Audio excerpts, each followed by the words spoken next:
Hello everyone, welcome to my mini blog. আবারও একটা video নিয়ে চলে এলাম। আর এই ভিডিওটা ছিল রাখি পূর্ণিমার দিনের ভিডিও। তো চলো একদম চলে এলাম মিষ্টি কিনে মায়ের বাড়িতে। আজকে রাখি পূর্ণিমা, তাই মিষ্টি কিনতে খুব দেরি হয়ে গেছে, কারণ মিষ্টির দোকানে বিশাল ভিড় দাঁড়াতে পারছি না।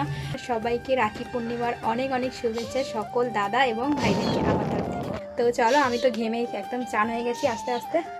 তো চলো, টাটা। পুরো ভিডিওটা দেখো। তো চলো, ভিডিও শুরুতেই আমার সকল দাদা এবং ভাইদেরকে জানাই আমার তরফ থেকে রাখি পূর্ণিমার অনেক অনেক শুভেচ্ছা ও ভালোবাসা। তোমরা সবাই ভালো থেকো এবং সুস্থ থেকো। তো চলো, মায়ের বাড়িতে এসেই গেছি, আর এসেই কিন্তু প্রথমেই বসে পড়েছি রাখি পরাতে।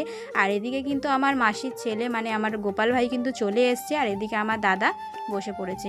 তো আমার ভাই যেহেতু চুল কাটতে গেছে, তো ওকে পরে পরাবো, যেহেতু পূর্ণিমা কেটে যাবে, তাই ভাবলাম এরা দুজন যেহেতু আছে, তাই এদের দুজনকে আগেই পরিয়ে দিই। তো এদিকে তো দুজনকে রাখি পরাতে বসে পড়েছি। রাখি পরিয়ে মিষ্টি খাইয়ে প্রদীপে তাপ দিয়ে আশীর্বাদ করলাম, যাতে তোরা ভালো থাক, সুস্থ থাক, আর এইভাবেই যেন ভাই বোনেরা একসাথে মিলেমিশে থাকতে পারি সারা জীবনটা, আর আমাদের ভালোবাসায় যেন কোনোদিনও কোনো ফাঁদ না আসে, আর এইভাবেই যেন আমরা হাসি খুশি সারা জীবন থাকতে পারি।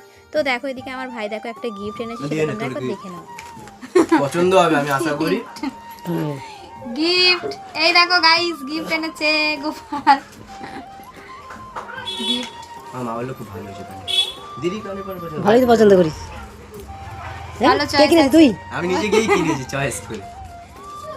ভালোই তো পছন্দ আছে। এই ছোট্ট ভাইটা কত বড় হয়ে গেছে, নিজের পছন্দতে নিজে একটা কানের কিনে নিয়ে এসেছে। আমার ভীষণই ভালো লাগলো কানেরটা। আর এদিকে আমার ভাইও চলে এসেছে, ভাইকেও বসে পড়লাম রাখি পরাতে।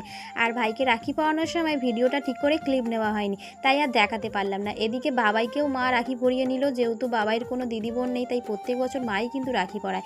এবার ওর মামা ইয়ার্কি মেরে ওকে বলছে দিদাকে একটা গিফট দে, তাই বলছে তুমি গিফট দাও, আমি দিয়ে দিচ্ছি। যাই হোক, আমাদের রাখিটা ভীষণ সুন্দর কেটেছে। আর এদিকে দেখো, বিকেলবেলা চলে এলাম মা, আমি আর বাবাই মেলায় ঘুরতে। আমাদের বাড়ির সামনেই ঝুলন মেলা হচ্ছে কৃষ্ণ মন্দিরে। তো এখানে এক সপ্তাহ ধরে মেলা হচ্ছিল, তাই আমি আর আসতে পারিনি, যেহেতু এখন এসেছি, তাই ভাবলাম একটু বাবাইকে নিয়ে ঘুরে যাই। আর মেলায় কিন্তু খুব একটা ভিড় হয়নি, খুব কমও দোকান বসেছে। যাই হোক, খুব ভালো লাগলো, একটু কেনাকাটি করলাম। আর আমি আর বাবাই দেখো আলু ফ্রাই খেয়ে নিলাম, ভীষণ ভালো খেতে। এখন বাড়িতে এসে কিন্তু আমি আবারও একটা গিফট পেয়ে গেছি, রাখির স্পেশাল গিফট। ভাই এখন ডিউটি থেকে ফেরার পথে আমার জন্য নিয়ে এসেছিলো, তো অনেক ভালো খেতে ক্যাডবেরিটা। তো এদিকে দাদাও কিন্তু রাখিতে আমাকে টাকা দিয়েছিল, আমি কিছু কিনে নিতে পারবো। এদিকে আমার গোপাল ভাই আমাকে একটা কানে দিয়েছে, কেমন লাগলো অবশ্যই কমেন্টে জানিও।